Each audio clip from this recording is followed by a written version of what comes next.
Merci Olivier Cadic de nous accompagner pendant cette première demi-heure. Vous représentez les Français établis hors de France. Vous êtes membre du groupe Union Centriste, vice-président de la Commission des Affaires étrangères du Sénat. On va évidemment longuement parler du conflit entre Israël et le Hamas. Mais d'abord, un mot sur ce qui était aussi l'actualité d'hier et ces annonces du gouvernement d'Elisabeth Borne et de plusieurs de ses ministres après les émeutes qui ont touché le pays au début de l'été. Elisabeth Borne qui a affiché sa fermeté avec plusieurs mesures, notamment contre les jeunes délinquants, des sanctions pénales plus sévères et une responsabilisation des parents. Ce sont les bonnes réponses? Ce sont les réponses pour quand c'est trop tard. Vous savez, il y a la sensation qu'on perd la notion de respect en France à tous les niveaux. Et donc, quand on est enfant, par exemple en Angleterre, là où je vis, ma fille me disait une fois, il y a une fille qui est rentrée qui avait mis un chewing-gum sur la table. Et donc, elle a été sanctionnée et ce qu'elle a dû faire, c'est retirer, chaque fois qu'il y avait des chewing-gums dans l'école, c'était elle qui allait les retirer. Je peux vous dire qu'au bout de quelques mois, quand elle voyait une élève rentrer en mâchouillant un chewing-gum, elle s'en occupait. Donc, ça part de là. Et donc, effectivement, il faut une graduation. Quand j'étais enfant, moi, on me parlait des maisons de correction. Si jamais je commettais l'irréparable, donc on allait en maison de correction. Donc il y a ça, cet enchaînement à retrouver en fait. Donc là, c'est le signal qu'envoie la Première ministre, plus de fermeté. Pour vous, c'est bien, mais trop tard. Oui, mais en fait, il faut une graduation. Il faut qu'on comprenne bien qu'il ne faut pas s'occuper que de la fin. Il faut pas s'occuper que de quand c'est trop tard. Donc c'est un peu ça, c'est voir déjà à la racine comment on peut faire évoluer les choses, mais faire revenir plus de respect.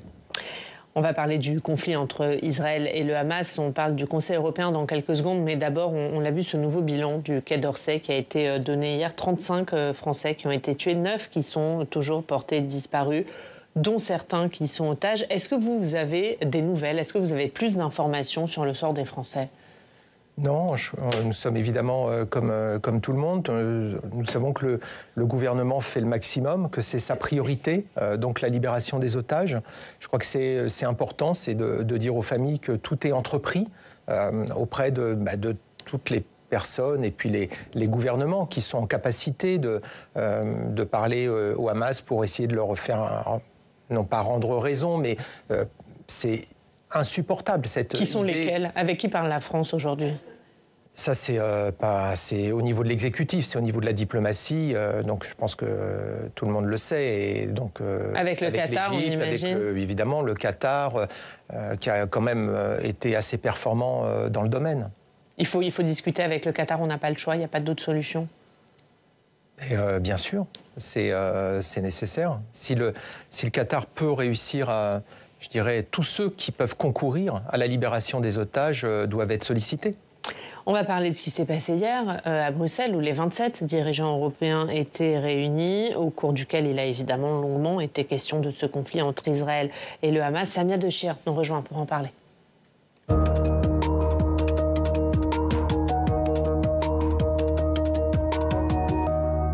Bonjour Samia. Bonjour Oriane, bonjour Yekadi. Bonjour. Et Samia, le Conseil européen est donc réuni depuis hier. L'objectif, c'est d'arrêter une position commune sur le conflit en cours. Oui, Oriane, et ils ont finalement réussi par en trouver une de position commune après 5 heures de discussion. L'Union européenne appelle à la mise en place de couloirs humanitaires et de pauses dans le conflit pour pouvoir répondre aux populations civiles de Gaza.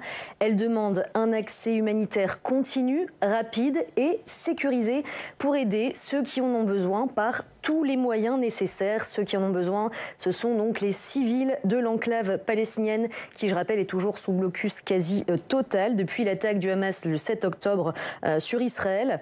Plus rien n'entre dans Gaza à part quelques camions, plus d'eau, plus de nourriture et surtout plus de carburant pour alimenter en électricité les hôpitaux qui font face à un afflux très important de blessés. 10 d'entre eux seraient déjà à l'arrêt. On écoute tout de suite un extrait de la déclaration du président du Conseil européen. Voyons bien la détérioration sérieuse de la situation humanitaire et l'importance de développer l'ensemble des mesures possibles pour garantir l'accès aux équipements et à l'ensemble de l'aide dans le secteur humanitaire, nourriture, eau, électricité, médicaments. Nous devons être extrêmement engagés, y compris avec des corridors humanitaires, y compris avec des pauses humanitaires pour permettre à l'aide l'aide d'arriver. Voilà pour ce qui concerne la question humanitaire, mais l'Union européenne a aussi réaffirmé le droit d'Israël à se défendre conformément au droit humanitaire et international, et elle appelle de nouveau le Hamas à libérer tous les otages. Alors chaque mot a été pesé avant d'arriver à une déclaration commune après 2 semaines d'hésitation, puisqu'on le sait, ce conflit israélo-palestinien, il divise fortement les États européens entre d'une part les partisans d'un soutien ferme à Israël, comme par exemple l'Autriche, et puis ceux qui réclament au contraire un cessez-le-feu, comme l'Espagne. Alors cette position à laquelle sont arrivés les 27 hier, elle se veut équilibrée entre le soutien à Israël d'une part et la solidarité envers Gaza d'autre part. Est-ce que pour vous, finalement, ce n'est pas un peu la ligne française qui s'est imposée hier à Bruxelles, celle d'une position qui se veut modérée entre ces deux camps ? Nous sommes obligés de faire preuve de modération aujourd'hui. Vous disiez, il y a eu des discussions sur les mots, même sur les lettres, puisque pour rappel à des pauses, il y avait quelqu'un qui voulait un pays qui voulait une pause, d'autres des pauses. Donc on voit bien que chaque mot effectivement a un sens, ça traduit une approche, une perception aussi de la situation. Pour nous, les Palestiniens à Gaza sont pris en otage par le Hamas, qui lance des actions militaires au sein, depuis le civil, et qui exploite aussi les blessés, les morts, pour dire regardez ce que font les Israéliens. En fait, c'est une population civile qui est prise en otage par un mouvement terroriste et donc c'est toute la difficulté de l'exercice pour les Israéliens. Et pour nous, l'Union européenne, c'est une force de paix. Donc c'est une force c'est une vision humaniste. Et donc effectivement, ce qu'on voit, ce sont des civils qui sont dans la détresse, qu'il faut soigner, tout ça. Et donc effectivement, faut pouvoir accompagner cette population qui souffre. Il n'y a pas eu de consensus hier pour un appel à un cessez-le-feu et donc à cesser les bombardements sur cette enclave. Est-ce que c'est suffisant à vos yeux d'appeler à des pauses dans le conflit, à des pauses humanitaires ? Vous avez un territoire avec une population qui est prise en otage par une structure qui souhaite l'élimination d'Israël et des Juifs du territoire donc de la zone en Palestine. Et donc ils sont confrontés vraiment à... Imaginez que nous, il y ait des terroristes qui viennent ici et qui souhaitent que tous les Français sortent de France, sortent du territoire. Donc le fait qu'Israël ait un droit à se défendre paraît essentiel. La problématique, c'est que vous avez un mouvement terroriste au milieu d'une population civile. Et donc c'est là... Mais il doit aller jusqu'où ce droit à se défendre? Parce que c'est là aussi que... C'est ça la question qui se pose, c'est jusqu'où doit aller Israël. Emmanuel Macron, quand il a fait sa tournée, il a dit qu'une opération terrestre massive serait une erreur. Est-ce que vous êtes d'accord avec ça? Ou est-ce que vous comprendriez qu'Israël lance une opération terrestre massive? Je reviens à quel est l'objectif de faire cela, une opération terrestre massive, et après, que se passera-t-il? Que se passera-t-il avec Gaza si nous n'avons plus qu'un territoire sans direction, si c'est devenu un vaste champ, un bidonville? Qu'est-ce qui se passera après pour Gaza? C'est peut-être cette question à laquelle il faut répondre. Parce que à quoi ça sert d'aller dévaster tout un territoire, faire des milliers de victimes, si on n'a pas la réponse pour le après?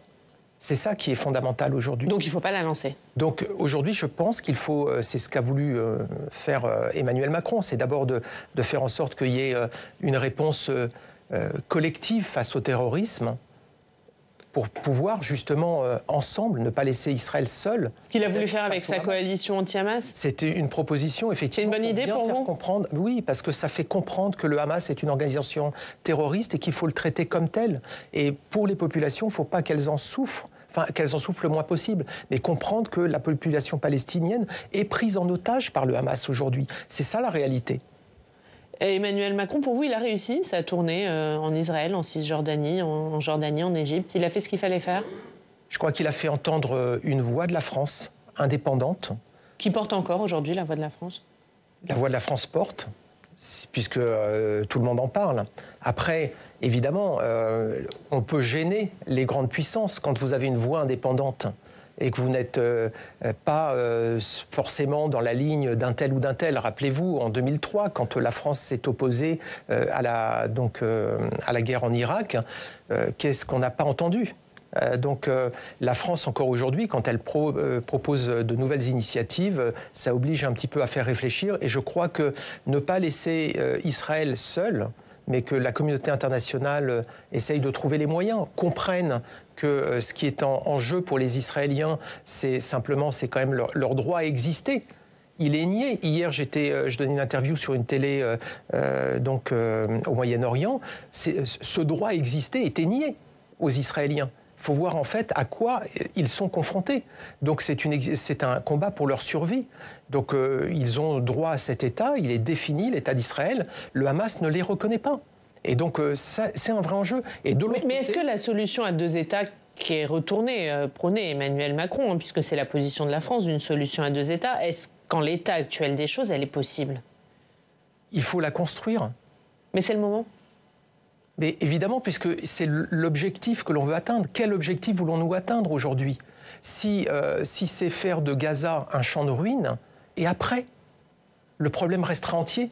C'est ce que j'ai dit, il y a trois possibilités. Soit on arrive à dégager, il y a une possibilité, c'est de faire en sorte que, par exemple, les Palestiniens partent de Gaza, donc ils partiraient comme réfugiés en Égypte ou en Jordanie. Est-ce que les pays, évidemment, ne l'accepteront pas ? Demander est-ce que le Hamas parte dans un autre État Mais vous la construisez avec qui aujourd'hui ? Est-ce que les dirigeants actuels, aussi bien du côté palestinien qu'israélien, sont aujourd'hui des interlocuteurs crédibles ? Il faut faire avec les gens qu'on a qui sont en face de nous, mais pour l'État palestinien, il faut qu'il puisse se construire, il faut qu'il puisse élire ses dirigeants, et ça doit faire partie du plan. Il faut aussi que les Israéliens arrêtent ce plan de colonisation avec l'extrême droite qui a mis en place cette politique qui est une politique extrémiste, qui est presque le Hamas à l'envers. Donc cette addition de haine, une addition de haine. Pour vous, le gouvernement de Benyamin Netanyahou, avant ce conflit, puisque maintenant c'est un gouvernement multinational, mais avant le conflit, c'était le Hamas à l'envers ? L'extrême droite prônait, il y a des partisans d'extrême droite qui prônaient une politique, qui prône d'ailleurs toujours une politique qui voudrait créer le grand Israël, éliminer la présence de tous les Palestiniens. C'est insupportable, cette approche. De la même manière que l'approche de Hamas. Mais est-ce qu'aujourd'hui, Benyamin Netanyahou, il n'est pas décrédibilisé avec ce qui s'est passé le 7 octobre ? Est-ce qu'il a encore une légitimité politique ? Lui-même dit qu'il va devoir rendre des comptes. Bien sûr, mais toutes les droites qui s'allient à l'extrême droite font des choses qui finalement démontrent que c'est un désastre. Alors, parmi les propositions qui ont émergé du Conseil européen, il y a notamment justement une conférence internationale pour la paix qui devrait se tenir dans les 6 mois. Est-ce que vraiment vous pensez que ça peut permettre de renouer le dialogue, sachant que les tentatives existent déjà, elles sont déjà multiples et on n'y arrive pas ? Est-ce que cette conférence internationale pour la paix peut faire sortir quelque chose ? Alors si le fait de se rencontrer, de discuter, d'échanger, forcément les gens n'ont pas le même point de vue.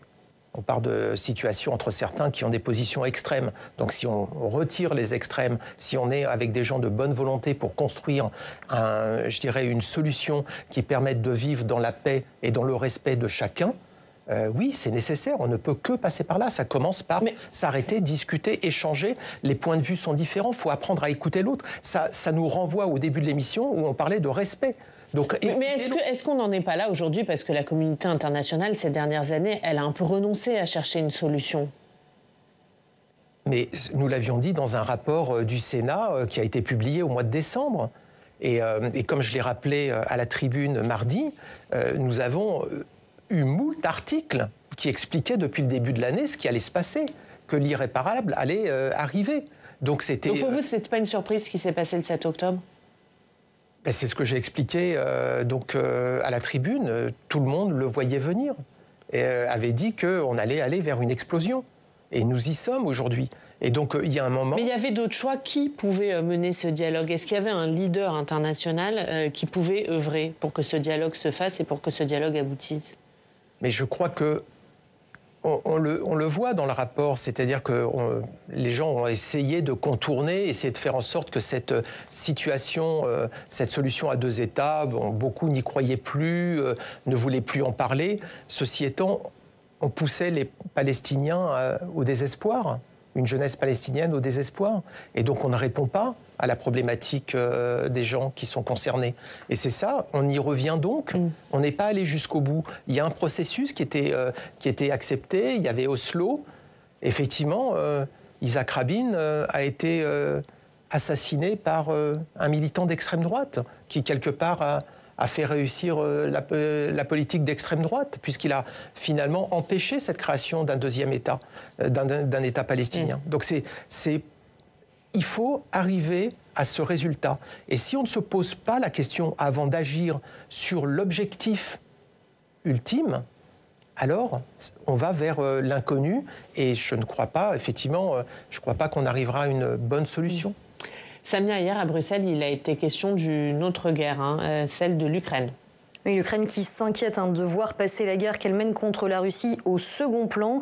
D'ailleurs, hier, le nouveau Premier ministre slovaque Robert Fico a annoncé que son pays cesserait de fournir des armes à l'Ukraine. Donc hier, les 27 ont voulu rassurer Kiev. Le président ukrainien Volodymyr Zelensky s'est adressé aux dirigeants européens par vidéoconférence. Et à l'issue de cet échange, l'Union a assuré qu'elle continuerait, je cite, de soutenir l'Ukraine aussi longtemps que nécessaire. C'est une déclaration très courte, en fait, encore assez vague pour le moment.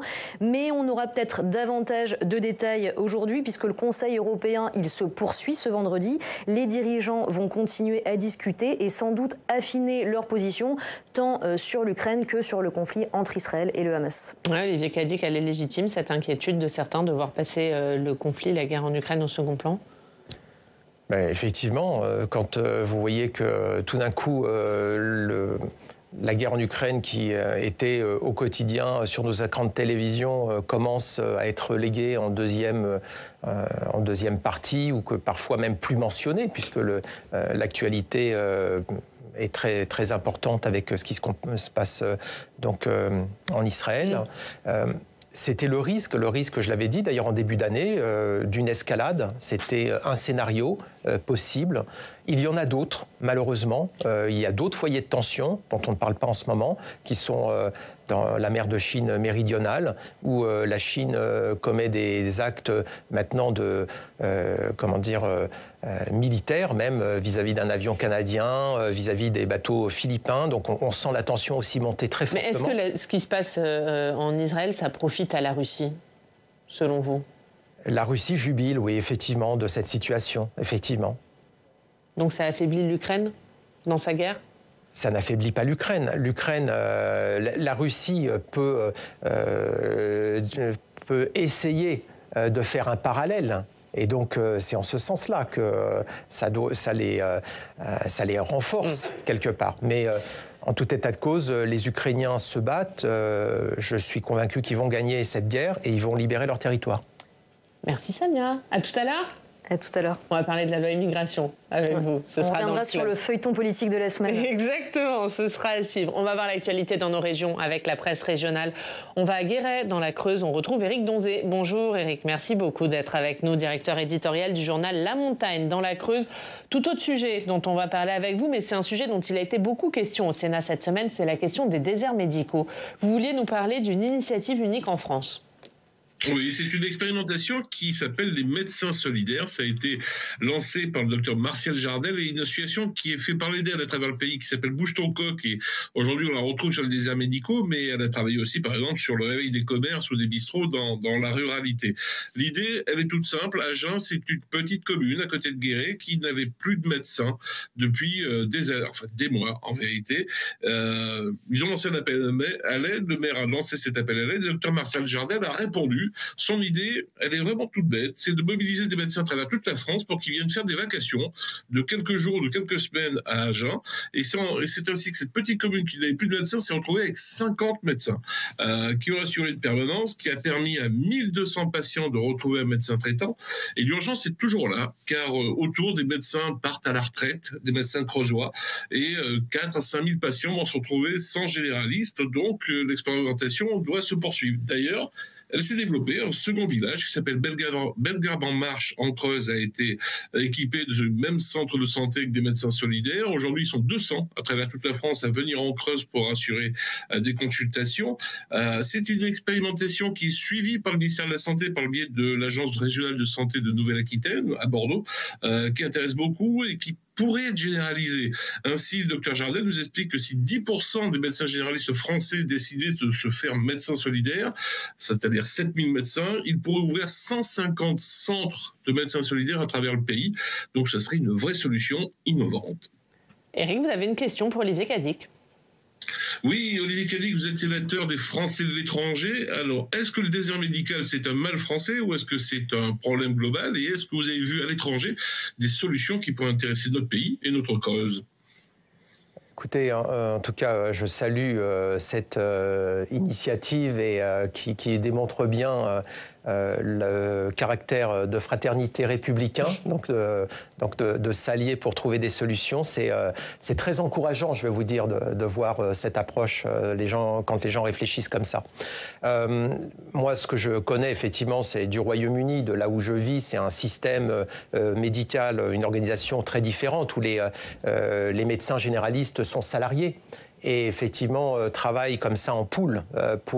Donc on a un médecin référent, on ne paye pas notre médecin quand on va voir le généraliste puisqu'il est salarié. Donc le système est différent, mais effectivement, on voit bien qu'il y a ces regroupements de médecins ensemble. Et même si vous avez votre généraliste, il n'est pas là, vous allez avoir un autre généraliste du cabinet qui va s'occuper de vous. Donc moi, je vis à la campagne en Angleterre, donc c'est quelque chose que je connais. Il faudrait s'en inspirer en France de ces médecins salariés. Il y a certaines collectivités qui salarient des médecins. Mais effectivement, parfois, c'est pour les fidéliser et puis aussi pour donner un cadre au travail avec des horaires de travail limités, puisque sinon, il y en a certains qui travaillent ces jours et nuits.